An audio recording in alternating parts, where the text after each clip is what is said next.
Hello and welcome everybody. Today we're going to be doing a review of something a little different. Instead of peppers, we're going to do some pepper-based candy. These did come from Chili Wonka's Pepper Factory. I was not offered any free candy. I paid for these on my own time. He did not ask me to do this review. I'm going to do it on my own. He sent me 3 different candies. So there is the lemon hard candy. There is the orange hard candy and the cinnamon, and we're going to do all 3 back to back. They do range from mild to hot between those 3. Orange is hot, cinnamon is hot, lemon is the mild one.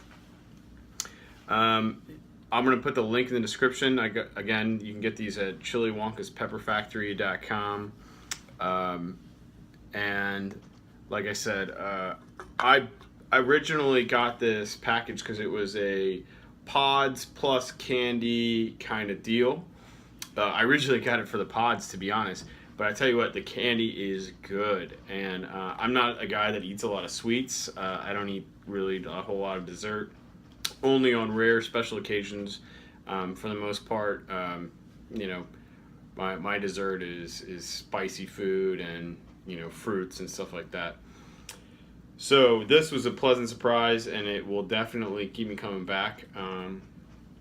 Without further ado, let's go ahead and get into it. I really think this is cool for adults because it's fun to pull out at parties and stuff too. But really, it's a fun little snack, or like something during the day to like keep you going, especially if you're feeling a little groggy, because it'll wake you up. These candies are nothing to be messed with. They do have some heat to them. So this is the lemon one. I'm gonna take a small piece.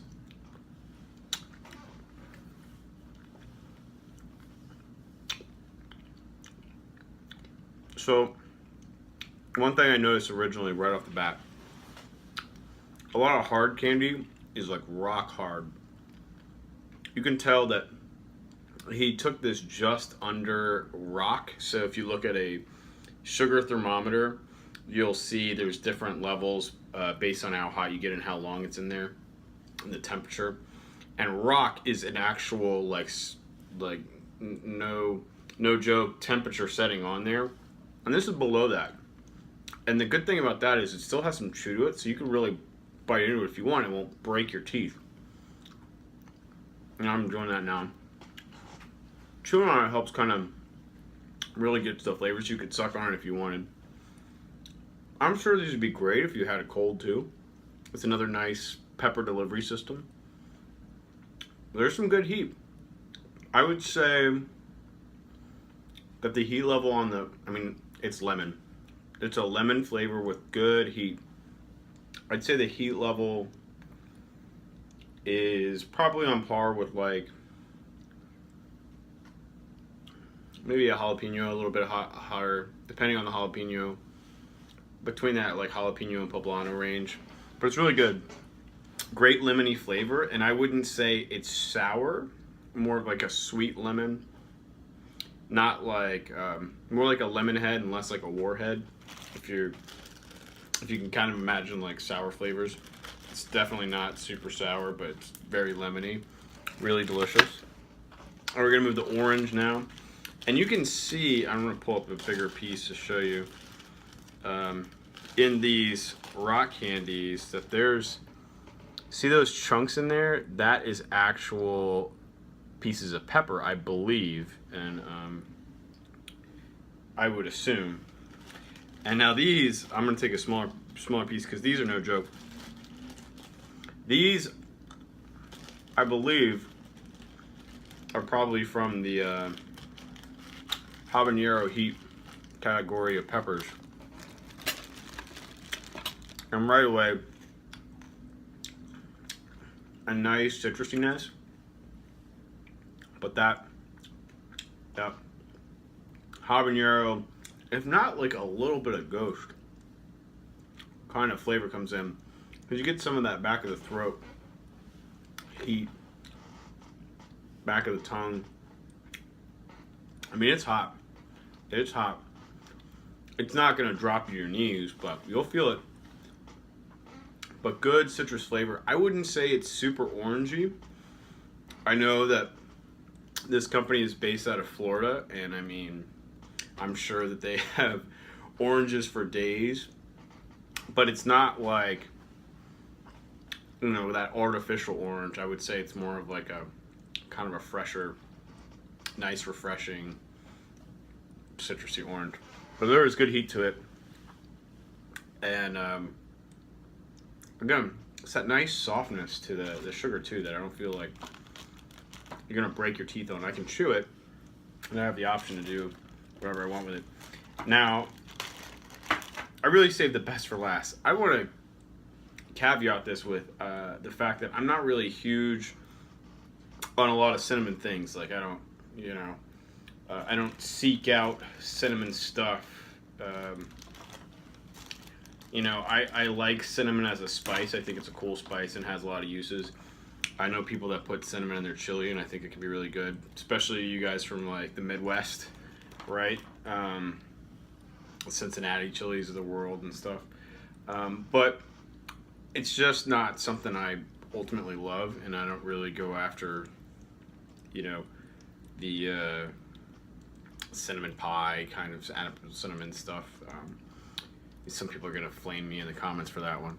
But I really enjoy this one. I think it's a really good use of cinnamon. I don't think it's overpowering. It doesn't taste like quote-unquote cinnamon candy.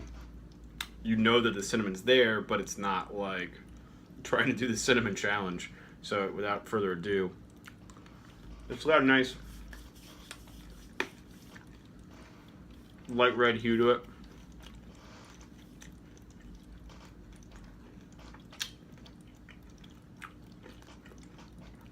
What I enjoy about this one, and I don't know if there's brown sugar in here or not, but it seems like there is, because you get kind of that savoriness with this one. It really reminds me, and I know this is going to sound crazy, of Cinnamon Toast Crunch. Because of that, whatever grain they use, cereal grain or whatever, it's just wheat, whatever, puffed wheat. You get that similar kind of taste in here. I don't know if he just ground up Cinnamon Toast Crunch with sugar and peppers, but if that's what he did, it's genius. But yeah, like I said, I get a Cinnamon Toast Crunch, so it's not just cinnamon. Really balanced flavors. I love the spiciness on this one, but it's not too hot. I'm not sweating. It's enjoyable.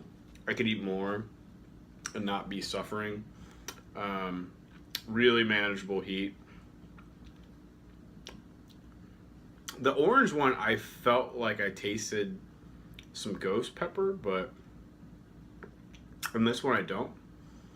And the heat levels, I mean, they're small chunks anyway, but I don't feel like there probably is in this one so much. But you do get that similar tongue burn you would get from like a habanero.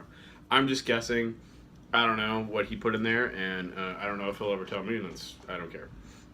But yeah, like I said, I came for the peppers, and I think I'll stay for the candy. I'm sure some order of the chocolates that he has are in the future for me. Really, really enjoyed that candy. Really cool business model he's got going on. It was smart. I tell you, it was smart for him to package them together, because man, that candy is delicious.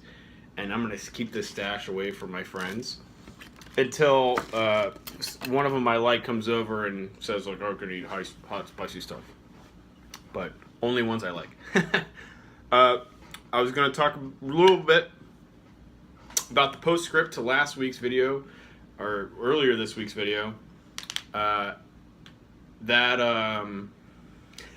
Dorset Naga. It turns out the Dorset Naga, the Dorset part is because it was a strain cultivated in Bangladesh and then isolated and grown out in the UK. And that particular pepper was from the UK strain. So I just wanted to make sure I got the geography right on that. Next week, I think it's going to be a pod review of the yellow douglas. I don't know if you can see that very well or not. I decided not to do a red one. I'm going to kind of alternate. And then after that, I'll do the chocolate Bourgogne, if you want to see, and the 7-pot Jonah. And then this is the red bleeding Bourgogne. These are cool because it actually can see them bleed along the stem and go back up. That's why they're the bleeding varieties. Then a red Boutla. These are not all going to be the same review, so don't kid yourselves. It's going to be spaced out. And after much deliberation and I don't know, beers or just idiocy, I decided I'm going to go ahead and I'm going to eat a Yellow Reaper. I think I'm only going to do half, but we'll see. Anyway, that's all I got. I'll see you guys in the next review.